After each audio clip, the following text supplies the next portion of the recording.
As I had asked BrELT members for some questions, asked them for some help for my presentation, I decided to go through the slides and answer some of the questions that people had, for those that weren't able to make it to the BrELT on the Road event last weekend.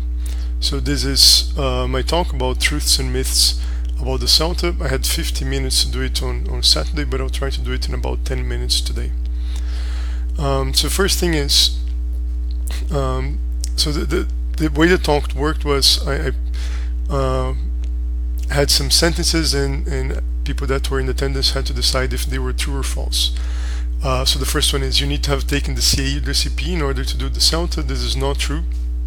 What you do need is to have an English level that's equivalent of C1 and C2, which would be the CAE and the CP.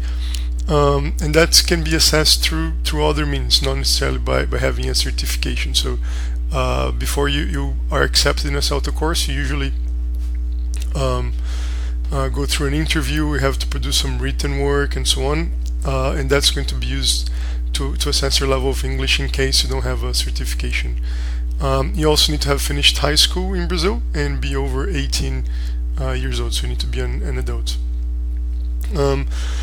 So the online CELTA is in fact a blended course. This is true.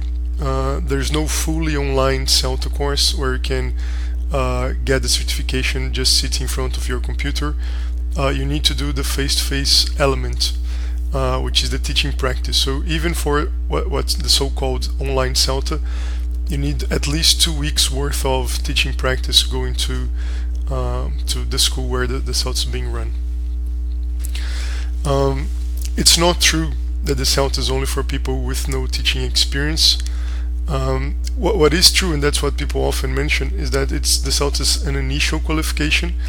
So people with no teaching experience can do it, but it's not only for people with no teaching experience. So particularly in Brazil, most of the candidates who take the course are people with teaching experience. Sometimes you get people who don't have any experience, but in Brazil that's a minority. I'd say maybe 20% of the candidates have no teaching experience and 80% have teaching experience.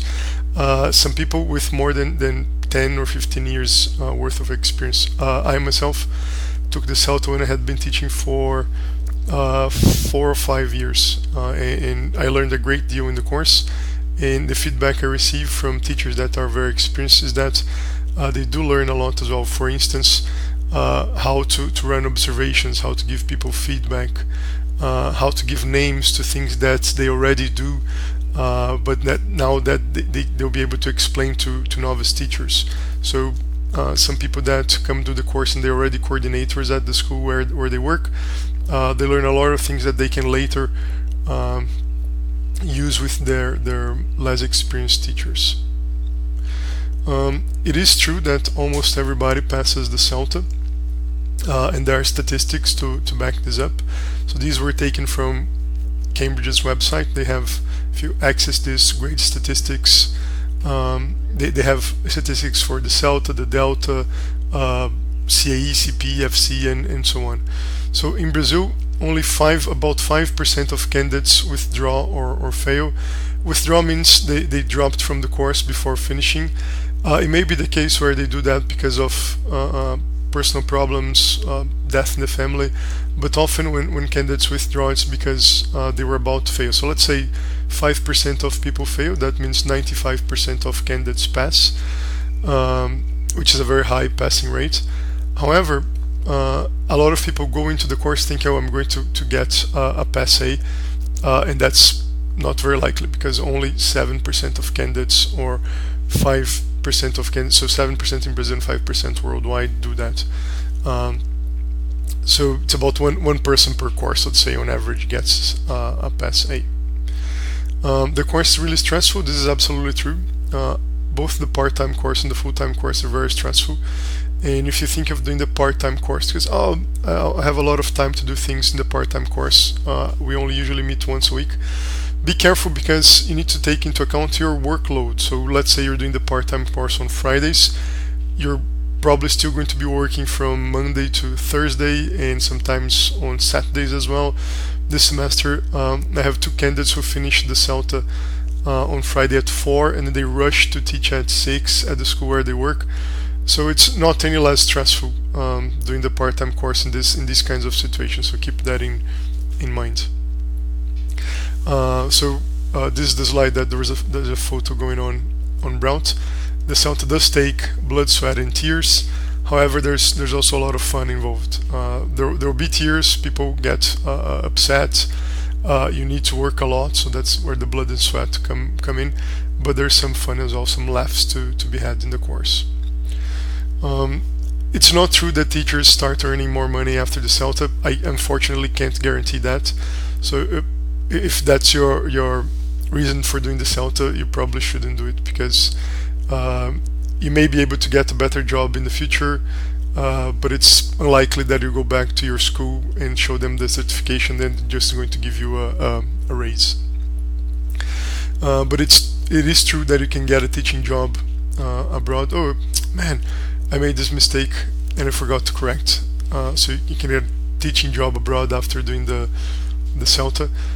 We have CELTEs working in Cancun. We have CELTEs working in China. CELTEs working in Russia and many other places. So BrELT did a really nice series of interviews earlier in this year called BrELTers Around the World, and if you look for those interviews, you'll be able to see that many people get jobs abroad because of the CELTA. However, you may also need other qualifications such as language certifications, CACP, or other qualifications depending on the job and on the place where you go to. So this is another statistic from Cambridge. 91% of job ads in the UK ask for the CELTA, and 70% worldwide, thinking of language institutes, of course. So if you want to work abroad, that's certainly the qualification to have. The CELTA does focus on teaching adults. It used to be called Certificate of English Language Teaching for Adults. It now has a different name. They changed it slightly to the Certificate in Teaching English to Speakers of Other Languages, but the focus is still on adults. You're only going to teach adult students during the course. A lot of the techniques you learn naturally are useful for teaching teens, in some cases even children, but the focus is definitely not on children or adolescent students. It's not true that private teachers don't benefit from the CELTA. I only teach privately nowadays, besides doing teacher training, and I still use the same techniques I used with groups. We have had plenty of teachers come take the CELTA that only do one-to-one teaching, and they're very happy with the course.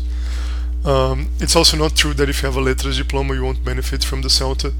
I'm not saying that the Letras diploma is not useful by any means. They're just very different courses, right?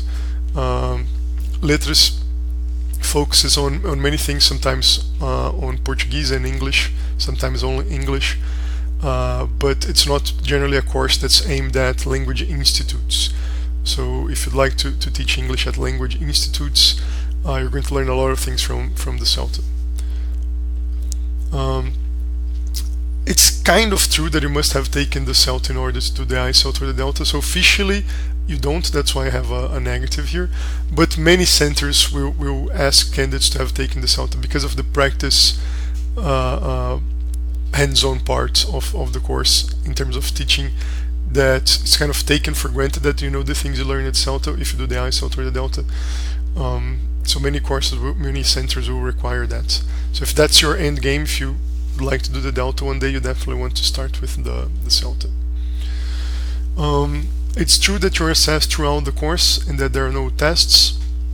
In fact, the assessment criteria is based on 6 hours of teaching practice, so you teach 8 total lessons and 4 written assignments, which are about 1,000 words each. So that's the core assessment in the course, so there are no tests. There's no course book for the CELTA. This is something that people often talk about. and they refer to this book, the CELTA course, and it says down here, official preparation material for CELTA. I don't know any centers that ask candidates to buy this book. This is more a book for the trainers. There are some ideas for input sessions, things you can do, and I do refer to it from time to time, but it certainly doesn't replace the course, nor is it required reading for the course. I don't think it's a good idea for you to buy it. After finishing the CELTA, you can become a teacher trainer. This is something that people often ask. It's kind of true, kind of not true. So if you think of official teacher training, for example, teacher training done by the British Council, then it's not true because they require Delta qualified teachers for that. But CELTA, people that have done the CELTA are often asked to help novice teachers. They're often asked to give workshops in their place of work. They're often more confident to present at events. So you could say that you can unofficially start training other teachers after the CELTA. I think gives you a good enough idea to be able to help teachers that haven't done the course yet. So there's some other questions that I'd like to answer, things that people asked here on BrELT. The first is, do I need to do the CELTA, or must I do the CELTA? And the answer is certainly no. The CELTA is not for everyone.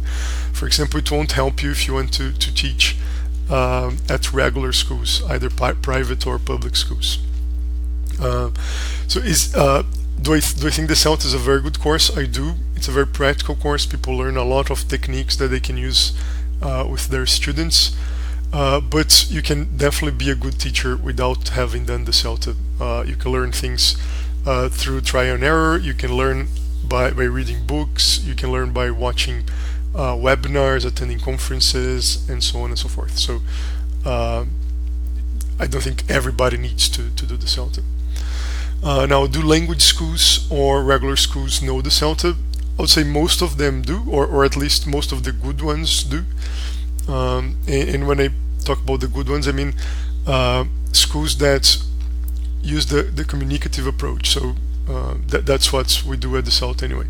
So it may be the case where some schools won't value the CELTA or haven't heard the CELTA, but if you are into communicative language teaching, you probably don't want to work at those schools anyway. And I'm thinking of language institutes, right? I don't think regular schools actually have heard of the CELTA. They probably think of the CAR if you bring it up rather than the Cambridge certification. Another common question is what you should read. So the basics are Harmer and Scrivener. You probably want to have a look at these two books. They have chapters that will be very useful during the course.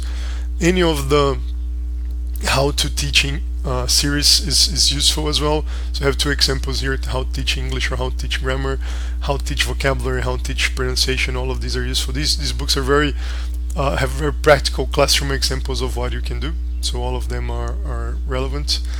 And you probably want to have a good grammar as well. This one is my favorite. But if you get Swans, you'll be good as well. So a good grammar for teachers, not a grammar for students of English. Another common question is how many extra hours you should study at home. That will vary between 2 to 6 to 8 hours after each day of the course, depending on your assignments, depending on when you're teaching.